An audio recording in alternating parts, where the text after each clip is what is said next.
Korma group, जो सोचता है वो करता है। आपके अपने सपनों का आशियाना। दोस्तों, अचानक से ऐसा क्या हुआ कि जीतन राम मांझी के तेवर बदल गए? क्यों वो लगातार विवादास्पद बयान देने लग गए हैं? क्या इसके पीछे कोई बड़ा खेल बिहार की राजनीति में हो रहा है, जो ऊपर से तो नजर नहीं आ रहा है, लेकिन अंदर ही अंदर कोई बड़ा खिचड़ी पक रहा है? देखिए, बिहार की राजनीति में इन दिनों एक अजीब सी हलचल है। अब सवाल ये नहीं है कि जीतन राम मांझी विवादास्पद बयान क्यों दे रहे हैं। असली सवाल ये है कि अचानक उनके तेवर इतने तीखे क्यों हो गए हैं। राजनीति में अचानक कुछ भी नहीं होता, इसके पीछे हमेशा कोई ना कोई स्क्रिप्ट जरूर होती है। मांझी जी अब खुलकर कह रहे हैं कि उन्हें राज्यसभा सीट चाहिए, और अगर नहीं मिली तो वो केंद्रीय कैबिनेट तक छोड़ने को कह दिए हैं। यहां तक कि एनडीए से अलग होने की धमकी भी दे डाली है उन्होंने। अब ये बयान उन्होंने गया में पार्टी कार्यक्रम के दौरान दिया। और दिलचस्प बात यह है कि 2024 लोकसभा चुनाव से पहले बीजेपी ने उनकी पार्टी को 2 लोकसभा सीट और 1 राज्यसभा सीट का वादा किया था, लेकिन जमीन पर उन्हें सिर्फ 1 लोकसभा सीट मिली, जिसे उन्होंने जीत भी लिया। अब सवाल यहां पर यह उठता है, जब लोकसभा में 2 की जगह 1 सीट मिली तब कोई बड़ा हंगामा नहीं किया उन्होंने, तो राज्यसभा सीट को लेकर इतनी बेचैनी क्यों? यही से कहानी दिलचस्प हो जाती है।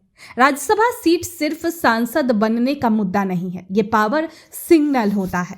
मांझी जानते हैं कि मौजूदा संख्या बल में उन्हें राज्यसभा मिलना आसान नहीं है, फिर भी मांग उठाना ये दिखाता है कि वो दबाव की राजनीति कर रहे हैं, और दबाव सिर्फ बीजेपी पर नहीं बल्कि पूरे एनडीए पावर स्ट्रक्चर पर।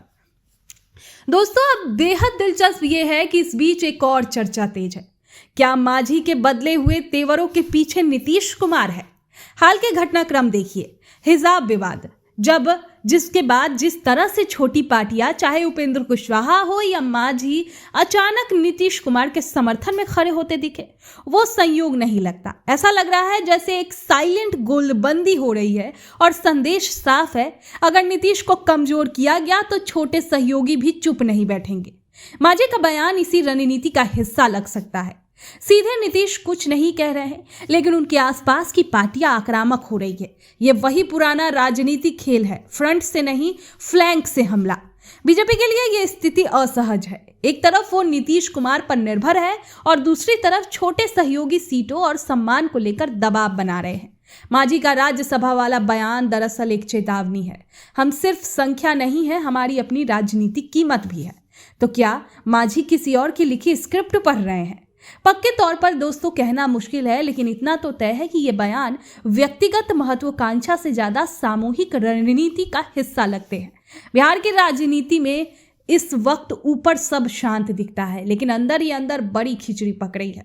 और जैसा कि बिहार की राजनीति का इतिहास रहा है, यहाँ सबसे खतरनाक चाल वही होती है जो बिना शोर के चली जाए, और इसके लिए माहिर नीतीश कुमार ही माने जाते हैं। तो दोस्तों, आने वाले वक्त में पता चलेगा कि क्या कुछ बिहार की राजनीति में देखा जा रहा है, क्या समीकरण बदलने वाले हैं, या ये सिर्फ एक बयानबाजी है। वो आने वाले वक्त में पता चलेगा।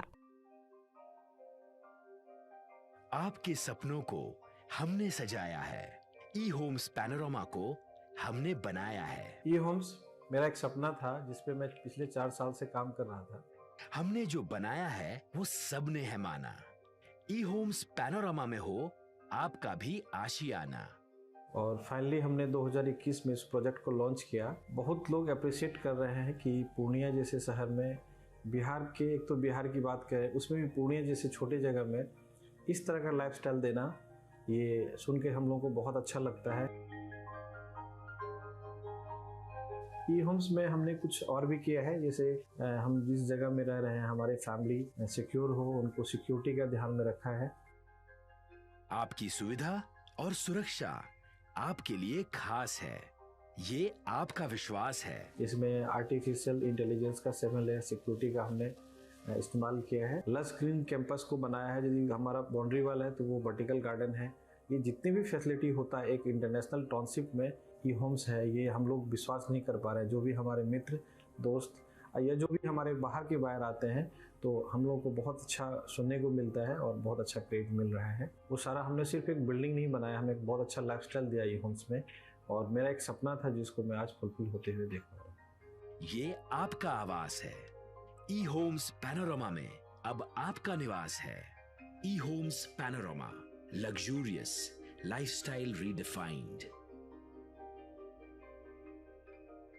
पनोरमा ग्रुप, जो सोचता है वो करता है। अगर ये वीडियो पसंद आई और वह बिहार के राजनीति और बिहारियत से सरोकार रखेनी तो सब्सक्राइब बटन दबा के चैनल के सब्सक्राइब कर ली। ओजे एगो घंटी बा, ओकरा बटन दबा देला से कुल सटीक और मारक खबर रुआ मुफ्त में मिल जाई। अगर रुआ पत्रकारिता के हमनी के नया प्रयोग में सहयोग कर चाहतानी तो ज्वाइन बटन दबा दी। पेटीएम नंबर नोट कर ली 9386816700।